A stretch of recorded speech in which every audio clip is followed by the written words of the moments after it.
Welcome to the Deerwood Realty YouTube channel. I'm John Schink, founder and managing broker of Deerwood Realty in St. Louis, Missouri. If you've watched any of my other videos and you've noticed that my voice is totally different, I have a cold or something and I sound terrible. And I'm sorry, but we're going to get through this together. Tonight, I saw an article that kind of speaks to me in the way I think, and I wanted to share it with you because it relates to the housing market in a certain way. And that's, look, the Fed is very important when it comes to housing and it comes to the economy.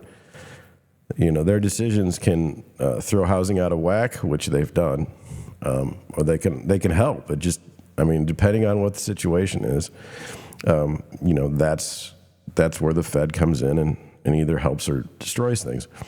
You'll remember maybe a month back, at least now, National Association of Home Builders, National Association of Mortgage Brokers, or the Mortgage Bankers Association, I'm sorry, and the National Association of Realtors all put forth a letter to the Fed saying, hey, could you give us some clarity on rates? Because, you know, we could kind of use that. We have no idea what's going on. And I don't think that the letter was ever returned, and so, you know, that's not great, but whatever, right? Whatever. So anyway, let's get to the article in question. By the way, I'm going to start early tonight. If you do like my content, would you hit the subscribe button? I've had a wonderful run lately, and I'd like to keep it going. I'd like to actually get up to, I mean, I'm at, I think, 250 tonight. It'd be great to be at 300, you know, just small steps.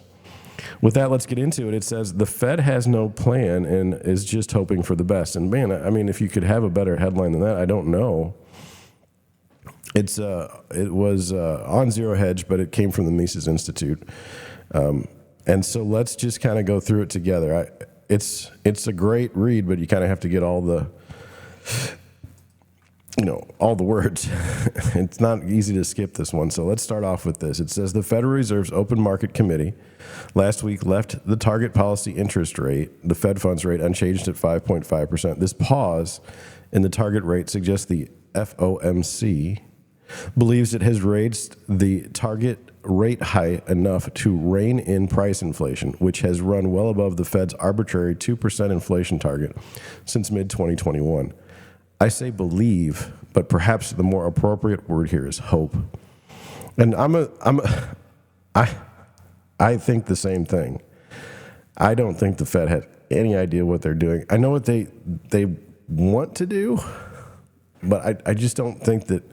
I don't think it's a winnable job, and I hope you understand that when I attack the Fed, I'm not attacking the people as much as they've got a mandate that they can't possibly do, and it's frustrating to me because rather than just accept it, we continue on with this, you know, dog and pony show. Like these people are all knowing, and that they're somehow, you know, capable of you know, navigating the world economy. It's just not. It's not great. So it says that is, the Fed hopes it has raised the target interest rate high enough. Moreover, the Fed hopes this will both rein in price inflation and also avoid raising unemployment too high. See below for what is meant by enough and too high. Now, that's what I like, is because we're getting to this point where we're talking about, like, well, what are the, you know, what is going on here? Up in the other paragraph, it's like the Fed has an arbitrary 2% inflation target. Well, they have a terrible time hitting that target ever. So it's like, you know, if you have this target and you miss all the time, I don't understand. We'll go through, like it says, it's in the article, it's a little bit later, so let's get to the next line. It says, after all, the Fed has no idea what the correct Fed's fund rate is to achieve the goals that the Fed has set for itself. Nor does the Fed know what the neutral interest rate is at any given time. As even Chairman Jerome Powell admitted at his month's press conference, you can't identify the neutral rate with any precision in real time, and we know that. Wouldn't that be great if you could? If you had a neutral rate, I suspect you wouldn't have to worry about inflation, because you could always just target the neutral rate. Let's continue. It says, nonetheless, we can see here that the target federal funds rate has been held steady by the FOMC since July of this year. The length of the pause is significant because once the target rate has been flat for more than 2 months in a tightening period, the Fed's next step is nearly always to begin lowering the target rate. Like, everyone kind of knows what they're going to do next, in theory, because they've held the rate the same for 2 months. It says whether or not the Fed does that this time is not a sure thing. And it has become increasingly obvious the voting members of the FOMC have no idea or are unwilling to reveal what they'll do next either. And that's something that I've noticed in my time on Earth, is you'll have different Fed governors speaking, and they'll always say something different, like that contradict each other. So, what are we to make of it? I'm going to cough. So I'm sorry. That's my cold. It says, gone are the days when the Fed repeatedly suggested that it had a long-term plan or any sort of clear strategy for manipulating economic conditions. Over the past several months, Powell has made it increasingly clear in his post-FOMC press conferences that the Fed is, if we believe what they say, playing it all by ear on a meeting-by-meeting basis. Its strategy consists of tinkering with its monetary policy and then crossing its fingers and waiting. And that's definitely the sense that I've always gotten. Like, it doesn't matter who's in charge. They just tinker with. They don't have any idea what's going to happen. I mean, none. It's really it's like playing darts blind. It's just not good.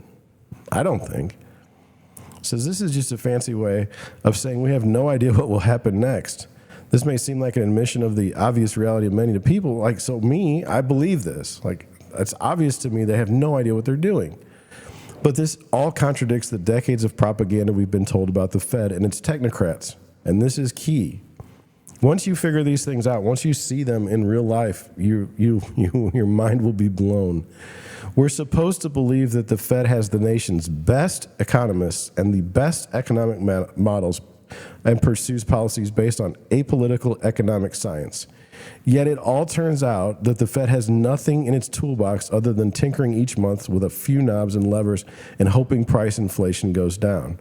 That's absolutely right. We're told that the Fed is all-knowing, omnipotent, and the Fed is just like, they literally get up and go to work just like you and I. They're no different than you or I. They may have fancy degrees. They may come from Wall Street. They may have political ties, but they are just people, and they make awful mistakes under the guise of professionals, quote unquote professionals. It says there are reasons for this utter lack of precision and planning. Some are economic and others are political. And this is what I've been trying to tell you for months. The Fed is it's a political job. It's not got anything. It's 100% politics, and it's let's go 90% politics and 10% economics. I mean, it's that bad. It says the reason is that the Fed is terrible at forecasting. FOMC members and chairmen are consistently behind the curve when it comes to understanding trends in price inflation and economic growth. And this is where it gets fun. And I remember this in 2008. It says, for example, Chairman Bernanke was still insisting there was no recession coming as late as the mid-2008. I added the months later, the nation was in a full-blown financial crisis. In mid-2021, Minneapolis Fed President Neil Kashkari claimed there was no price inflation in store, and the Fed would keep the target rate near zero until 2023. Powell, of course, famously insisted throughout 2021 that price inflation was transitory, which it wasn't. It wasn't. And that there was no need to curb the Fed's relentless easy money policies to rein in price inflation. In other words, there is no correlation between the Fed's economic forecast and what actually happens in the economy, and I believe that to be true. I mean, they do things, okay, but the forecast forward, they got nothing. They have no idea what's going to happen. They just sit around and, should we raise? Should we lower?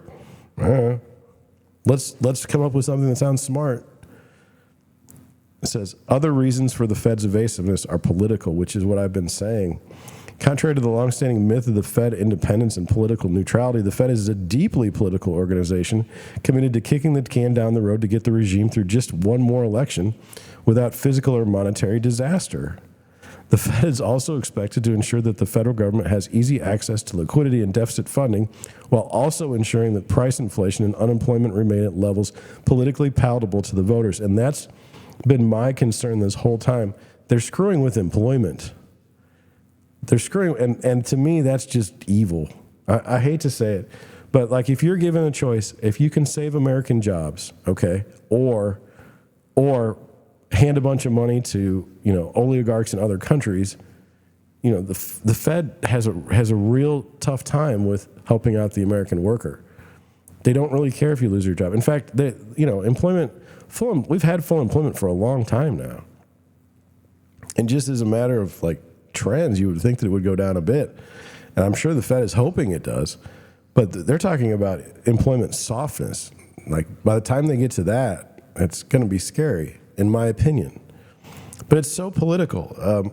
They can't hurt the economy so bad that people start pointing the finger at them. Then they need cover from the executive government, or the executive branch, basically, and the Congress, who just spends and spends and spends. It's just absolutely out of control. It says, if the Fed allows price inflation to surge, this will undermine the regime's credibility and damage the administration, which, look at what's happening now. This is what the Fed is worried about when it is concerned that it has raised the target rate enough. Enough is a political definition, and that's so key. Enough is a political definition.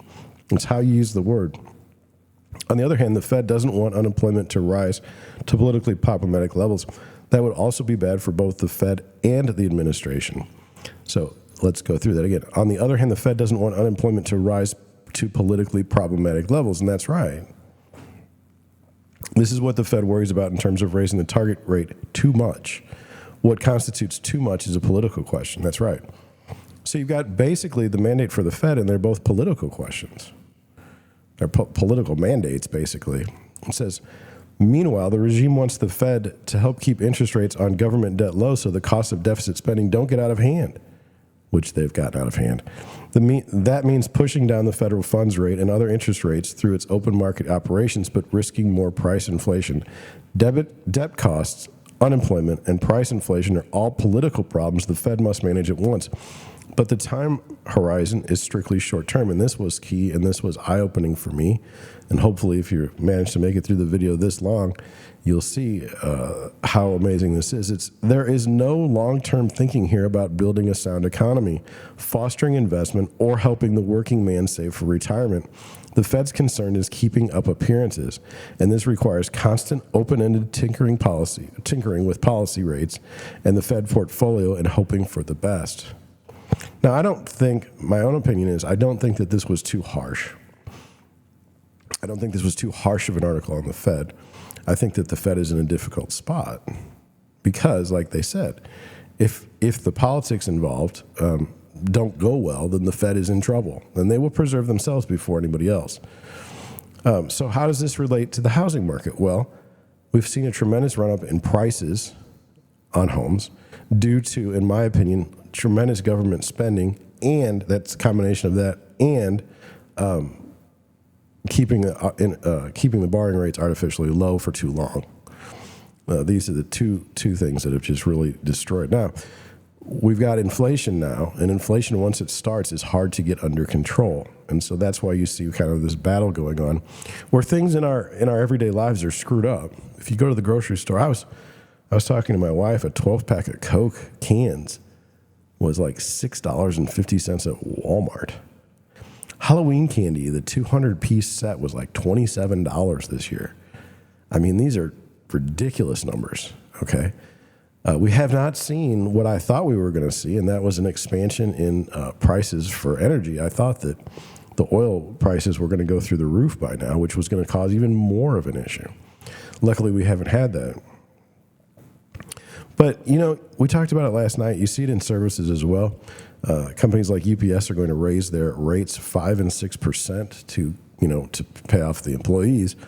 And they might get away with it. That's what makes inflation so sticky. So, as a real estate agent right now, the market is broken. It's just broken. Is it because of the Fed? I think that the Fed is partly responsible. Maybe actually majorly responsible, because the rates didn't match up with the reality of the economy. And let me just try and put it the best way I can. How can you give people money? Okay. How can you give people money during a worldwide pandemic and then expect that money that you just gave them, you just flat out handed it to them. How could you expect for that money to be worth the same as what someone else worked for? It just seems obvious to me that was a real problem. And so, the market's locked up for me as a real estate agent. We sit around and we know that buyers aren't going to buy, and the ones that do feel very uncomfortable with their decision. And so I'm stuck with a situation where I'd like my buyers to be happy, and my buyers are miserable because they either have to pay these stupid rates and stupid prices, or sit around and rent or something like that. It's not a good situation. So I just wanted to put that out there. I think the Fed. I think we should talk more about the Fed, like amongst ourselves. Like, people should pay attention to the Fed as much as they pay attention to a Sunday football game. I mean, it's that important. With that, I'm going to head on out. If you made this far, like I said, would you please consider subscribing? And I'm gonna get some rest, basically. I apologize for the cough in the middle of my episode, but I'm just happy to be able to do one. Thank you for watching. Thank you for listening, and I'll catch you on the next one.